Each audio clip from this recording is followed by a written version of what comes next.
spot of sunshine. I knew when I started this 2 years ago that it could go anywhere, do anything. Look at that one little video from that girl singing in Ukrainian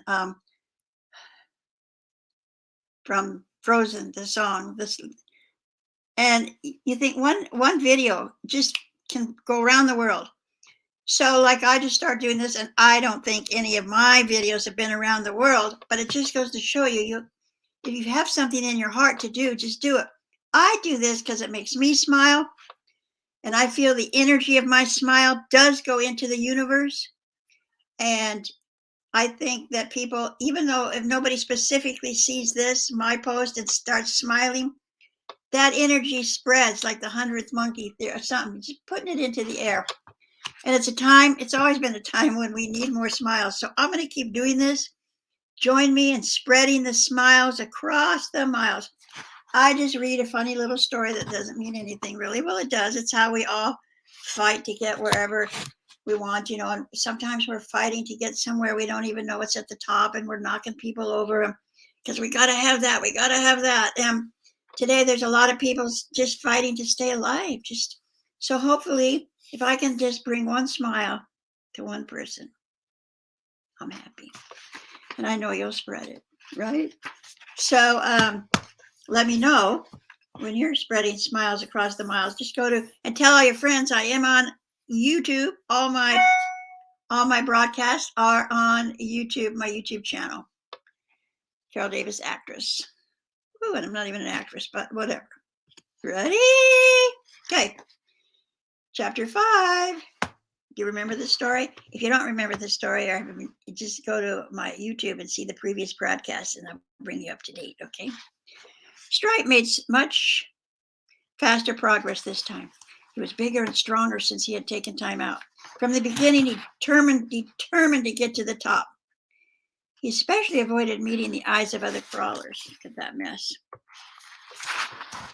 This pile like that, there's got to be something at the top, right? He tried not to think of Yellow that he left behind. He disciplined himself neither to feel or to be distracted. Stripe didn't seem just disciplined to others, he seemed ruthless. Even among climbers, he was special. He didn't think he was against anybody. He was just doing what he had to if he was getting to the top. You met a few of those people along your way? I bet. Don't blame me if you don't succeed. It's a tough life. Just make up your mind, he would have said had any caterpillar complained. Then one day he was near his goal. Stripe had done well. But when light finally filtered down from the top, he was close to exhaustion. At this height, there was almost no movement. All held their positions with every skill a lifetime of climbing had taught them. Every small move counted terribly. There was no communication. Only the outsides touched. They were like cocoons to one another. Then one day, Stripe heard a caller above him saying, "None of us can get any higher without getting rid of them." Soon after, he felt tremendous pressure and shaking. Then came screams and falling bodies. Then silence.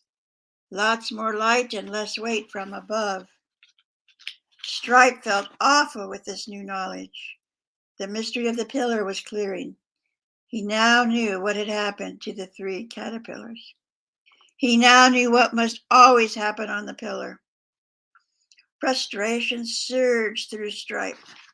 But as he was agreeing this was the only way up, he heard a tiny whisper from the top. "There's nothing here at all." It was answered by another. "Quiet, fool! They'll hear you down the pillar. We're where they want to get. That's what's here." Stripe felt frozen. To be so high and not high at all. It only looked good from the bottom. Look it. He got up high enough to see pillars. Pillars of caterpillars everywhere. Stripe became angry as well as frustrated. "My pillar," he moaned, "only one of thousands. Millions of caterpillars climbing nowhere. Something's really wrong, but what else is there?" His life with Yellow seemed so far away. That wasn't it either, not quite. "Yellow!" He let her image fill his being. You knew something, didn't you? Was it courage to wait? Maybe she was right. I wish I were with her. I could go down, he thought. I'd look ridiculous. But maybe it's better than what's happening here. But Stripe's thought was interrupted by bursts of movement from all over his level. Each seemed to be making a last effort to find some entry to the top. But with every push, the top layer tightened. Finally, one caterpillar gasped, unless we try together, nobody will reach the top. Maybe if we give one big push, they can't hold us down forever. But before they could act, there were cries and commotion of another kind. Stripe struggled to the edge to see the cause. A brilliant yellow winged creature was circling the pillar, moving freely. A wonderful sight. How did it get so high without climbing? When Stripe poked out his head, the creature seemed to recognize him, extended its legs, and tried to grab him. Stripe caught himself just before being pulled out of the pile. The brilliant creature let go and looked sadly into his eyes. That look activated excitement Stripe hadn't felt since he first saw the pillar. Words from the past returned. Butterflies alone. Is this a butterfly? What did it mean, the top? They'll see. It was all so strange, and yet like it was supposed to be. And those eyes with the look of yellow. Could it be? Could it be? Such impossible thoughts. But the excitement inside wouldn't stop. He grew happy. Somehow he could escape. He could be carried away. But as this possibility became real, something else grew inside. He felt he shouldn't escape like this. Looking into the creature's eyes, he could hardly bear the love he saw there. He felt unworthy. He wanted to change, to make up for all the times he had refused to look at the other. He tried to tell her what he felt.